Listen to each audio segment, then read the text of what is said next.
Now we're going to move on to a new set of reactions. So I think at this point we've probably beaten to death this concept of an alkene reacting with a hydrogen halide. What we've said in the past up until this point is we've talked about these alkenes reacting with hydrogen halides.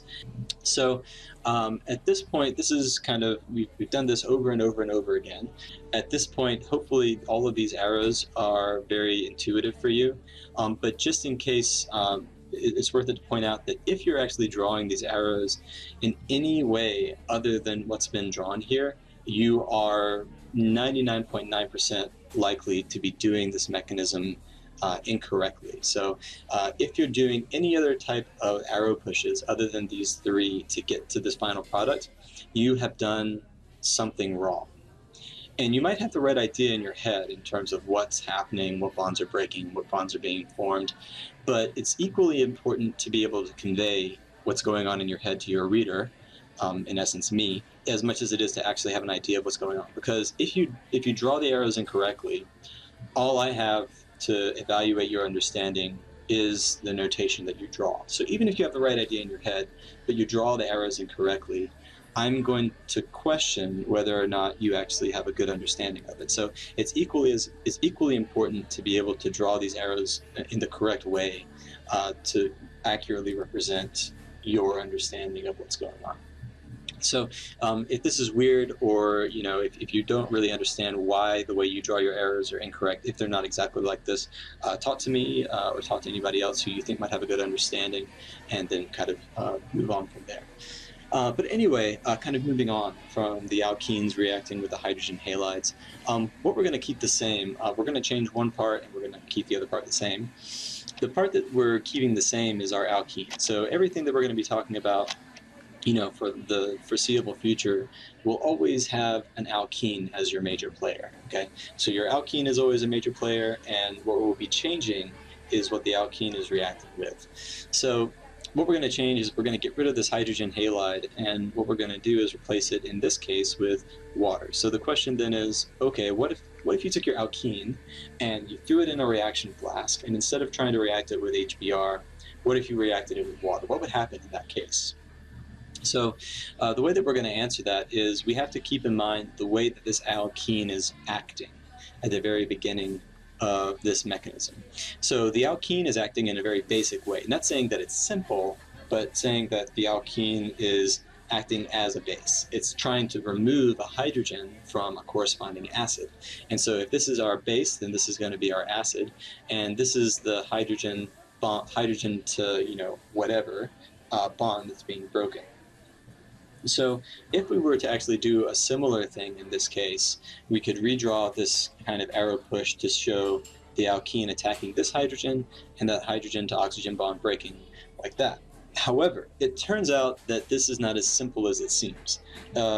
We have this, at this point, we talked about pKa's and how different functional groups have various pKa's that describe just how acidic something is. And if we think back to that chart, the HBr we said had a pKa of -9. So quite acidic. -9 is very, very acidic. And if we compare and contrast to the pKa of water, water had a pKa of 15. And now you have to remember that the higher the pKa, the less acidic something is. So -9 versus 15. Water, although it does have some acidic characteristics, when you compare it to HBr, it is nowhere near as acidic as HBr. So, if we actually tried to do this reaction with water, experimentally, what was found is that water is so very non-acidic that this first step actually doesn't happen. So, at the end of the day, what happens is that we don't actually form this carbocation when you use water as your acid. Instead, what happens is nothing. Nothing happens. No reaction actually happens in this case. So, the first lesson is that the alkenes that we'll be talking about, they don't react with everything necessarily. They're not always basic enough to pull off a hydrogen from everything. And so water is an example of something that is not acidic enough for hydrogen to be able to, or the alkene to remove a hydrogen from. So Well, let's say we want to have this kind of thing happen. What can we do? This is where we get this concept of acid catalyzed reactions. So what if we want to have something that's not HBr or not HCl or not HI? What if we want to have something that's not a hydrogen halide reacting with your alkene? So the answer to that is that we can take this same kind of setup where we have our alkene like this, and we can react it with, we can still react it with water. So we can still react it with water to get something to go, but we need something a little bit extra. And so in this case, we need a catalyst to make this reaction a viable reaction. So that's where the acid catalyzed part comes from. And the catalyst for this reaction is not water, but it's going to be H3O plus, or hydronium. So if you think back to our chart of pKa's, we said that the hydronium had a pKa of -2.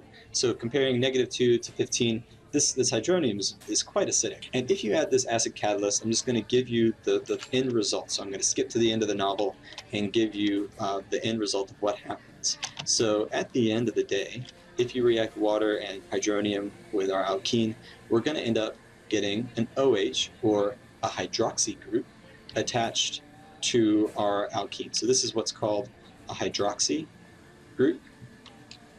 Another way to say it is that we could have overall formed an alcohol. So we formed an alcohol that, this alcohol contains a hydroxy group. Next up, what we'll do is, this is just, starting material, the very beginning of the novel. This is the end of the novel.